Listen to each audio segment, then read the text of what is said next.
اللهم صل على محمد وآله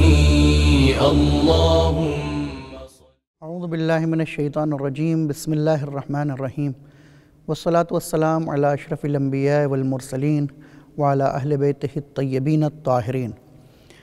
ناظرین کرام السلام علیکم ورحمۃ اللہ وبرکاتہ۔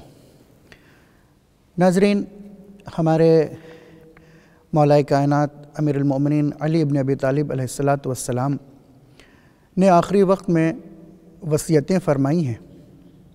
ان وصیتوں میں دو طرح کی یہ وصیتیں ہیں۔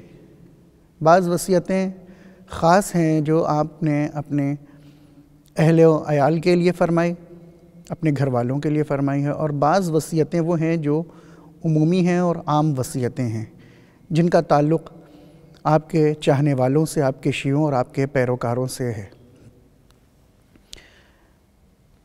وہ وصیتیں کہ جن کا تعلق آپ کے شیعوں سے ہے، چاہنے والوں سے ہے، ان کو بھی آپ نے اپنے فرزند امام حسن علیہ السلام اور امام حسین علیہ السلام سے فرمایا۔ یہ وصیتیں نہج البلاغہ میں خطبہ نامہ نمبر 47 میں آپ نے ارشاد فرمایا ہے کہ جس کو سید رضی نے وہاں نقل کیا ہے۔ آپ کے سامنے انہی وصیتوں کے جملات کو پیش کرنا مقصود ہے کہ جس میں آپ نے اپنے چاہنے والوں کے لیے پیغام دیا ہے۔ وہ پیغام کیا ہے؟ سب سے پہلے آپ نے فرمایا اوصیکما بتقوی اللہ، یعنی میں تم دونوں کو، مخاطب امام علی کے یعنی حضرت علی ابن ابی طالب علیہ السلام کے مخاطب امام حسن علیہ السلام ہے اور امام حسین علیہ السلام، در حالی کہ غیر مستقیم طور پر وہ اپنے چاہنے والوں کے لیے پیغام دے رہے ہیں، جس میں کہ سب سے پہلے آپ نے اپنے چاہنے والوں سے فرمایا کہ اوصیکما بتقوی اللہ، پروردگار یعنی تقوی الہی کو اختیار کرو۔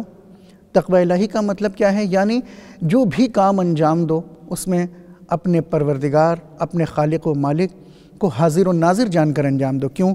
کیونکہ جب بھی انسان پروردگار کو حاضر اور ناظر سمجھ کر کوئی بھی فعل انجام دیتا ہے تو وہ یہ سمجھتا ہے کہ اس کا ثواب دینے والا بھی پروردگار ہے اور ہمارے اعمال کا محاکمہ کرنے والا بھی پروردگار عالم ہے، لہٰذا پھر وہ کوئی بھی معصیت، نافرمانی، سرکشی انجام نہیں دیتا۔ اس کے بعد آپ نے ارشاد فرمایا وَإِن لَا تَبْغِيَ الدُّنْيَا وَإِن بَغَتْكُمَا، دنیا کتنا بھی تمہارے طرف مائل ہو لیکن تم دنیا کی طرف مائل نہ ہونا۔ یعنی کیا؟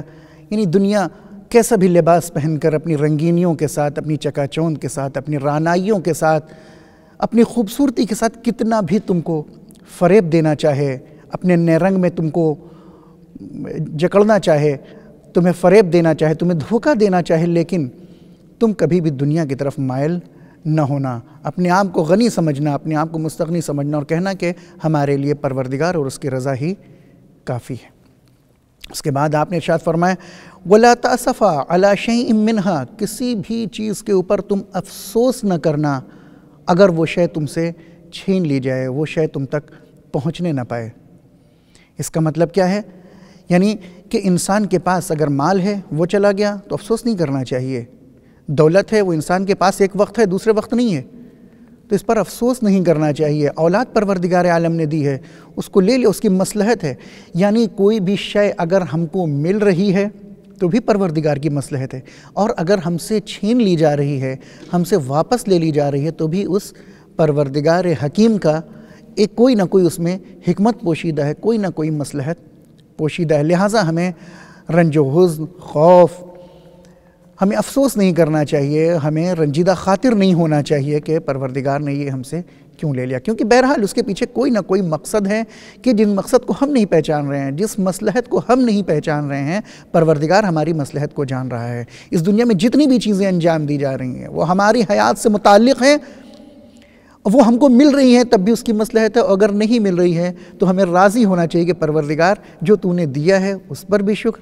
اگر تو نے ہم سے لے لیا ہے تو تیرا شکر ہے پروردگار، تو نے اس قابل ہم کو سمجھا کہ اپنی نظر کرم ہم پر فرمائی۔ اس کے بعد امام فرما رہے ہیں وَقُولَا بِالْحَقِّ، اور دیکھو ہمیشہ حق کہتے رہنا، حق سے کنارہ کشی اختیار نہ کرنا، کیونکہ اگر تم نے حق سے کنارہ کشی اختیار کی تو رسوا ہو جاؤ گے، تم کہیں کے نہیں رہ جاؤ گے، نہ دنیا کے رہو گے اور نہ آخرت کے۔ وَعَمَلًا لِلْأَجْرِ، اور ہمیشہ ثواب کے لیے کام کرنا، جو بھی کام انجام دینا۔ کیا مطلب؟ یعنی جو بھی کام انجام دیں ہم، چاہے وہ عبادات ہوں، معاملات ہوں، دنیا کا کوئی کام ہو، گھر کا کام ہو، باہر کا کام ہو، اس میں کیا ہونا چاہیے؟ اجر، یعنی ثواب کے لیے ہونا چاہیے۔ ثواب یعنی خوشنودی پروردگار، یعنی مرضی پروردگار، یعنی رضایت الہی۔ ہمارا کوئی بھی کام ہو رضایت الہی سے ہٹ کر کوئی کام نہیں ہونا چاہیے، تبھی ہماری زندگی اور عقبہ دونوں کامیاب ہوں گے۔ اس کے بعد ایک عجیب جملہ امام نے ارشاد فرمایا، یہ وصیت ذرا غور کریں گے اس جملے کے اوپر۔ امام نے فرمایا وَكُونَا لِلظَّالِمِ خَصْمًا وَلِلْمَظْلُومِ عَوْنًا، اور یاد رکھنا کہ ظالم کے دشمن بن کے رہنا اور مظلوم کے سینہ سپر ہو جانا، ان کی مدد کرنا۔ کیا مطلب؟ یعنی اگر ہم دنیا میں دیکھیں کہ ہمارا بھائی مظلوم ہے تو ہم اس کی مدد کریں، وہ کہیں بھی مظلوم ہو۔ امام نے نہیں فرمایا کہ وہ مسلمان ہو، وہ شیعہ ہو، وہ غیر شیعہ ہو، وہ کسی بھی مذہب سے تعلق رکھنے والا ہو، کوئی ضروری نہیں ہے۔ امام نے صرف لفظ مظلوم استعمال کیا ہے۔ کہیں بھی ہو، دنیا کے کسی کونے میں ہو، ہم اس کی حمایت کریں۔ اگر حمایت مال و دولت سے نہیں کر سکتے ہیں، کسی بھی طریقے سے، حتیٰ اس کے لیے دعائے خیر کریں۔ آج کا دور میڈیا کا دور ہے، ہم اس کے لیے حتیٰ پوسٹ کر سکتے ہیں، اس کے لیے اپنی تحریر لکھ سکتے ہیں، اپنی تحریر کو پیش کر سکتے ہیں تاکہ اس کی مدد ہو سکے۔